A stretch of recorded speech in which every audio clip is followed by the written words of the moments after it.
I want to thank the outgoing Prime Minister, Rishi Sunak. His achievement as the first British Asian Prime Minister of our country, the extra effort that will have required, should not be underestimated by anyone. And we pay tribute to that today. And we also recognise the dedication and hard work he brought to his leadership.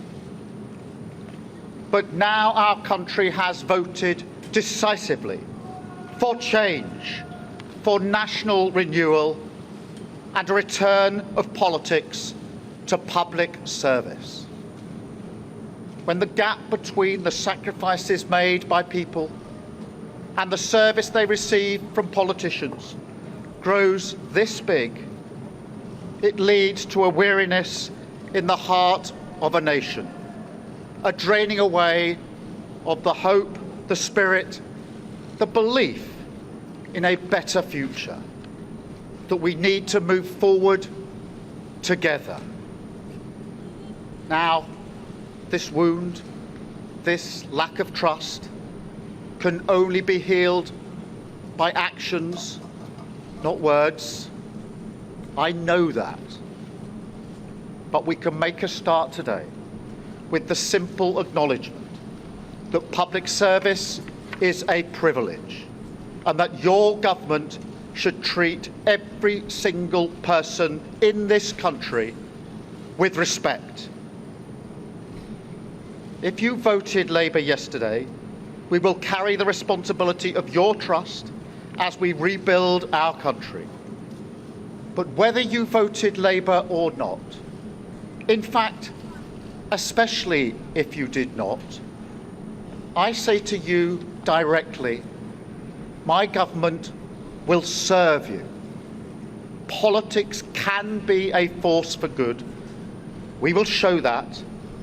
We've changed the Labour Party, returned it to service, and that is how we will govern. Country first, party second. Yet, if I'm honest, service is merely a precondition of hope, and it is surely clear to everyone that our country needs a bigger reset, a rediscovery of who we are, because no matter how fierce the storms of history, one of the great strengths of this nation has always been our ability to navigate a way to calmer waters. And yet this depends upon politicians, particularly those who stand for stability and moderation, as I do, recognising when we must change course. For too long now, we've turned a blind eye as millions slid into greater insecurity.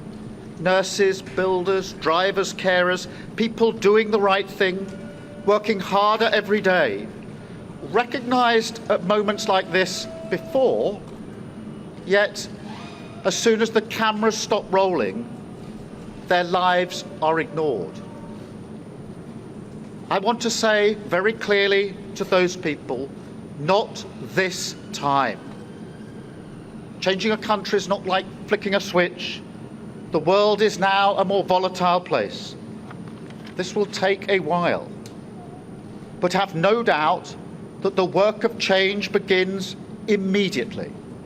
Have no doubt that we will rebuild Britain with wealth created in every community, our NHS back on its feet facing the future, secure borders, safer streets, everyone treated with dignity and respect at work, the opportunity of clean British power cutting your energy bills for good.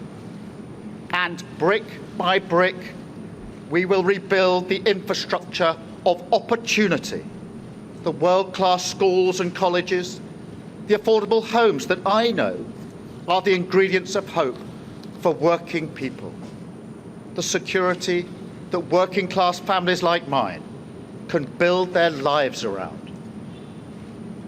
Because if I asked you now whether you believe that Britain will be better for your children, I know too many of you would say no. And so my government will fight every day until you believe again. From now on, you have a government unburdened by doctrine, guided only by the determination to serve your interest, to defy, quietly, those who have written our country off.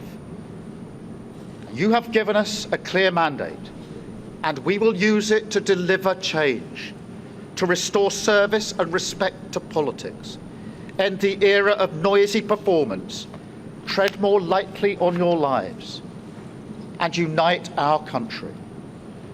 4 nations standing together again, facing down, as we have so often in our past, the challenges of an insecure world, committed to a calm and patient rebuilding.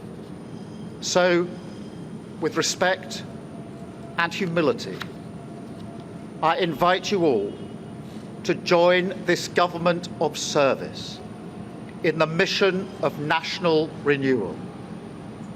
Our work is urgent, and we begin it today.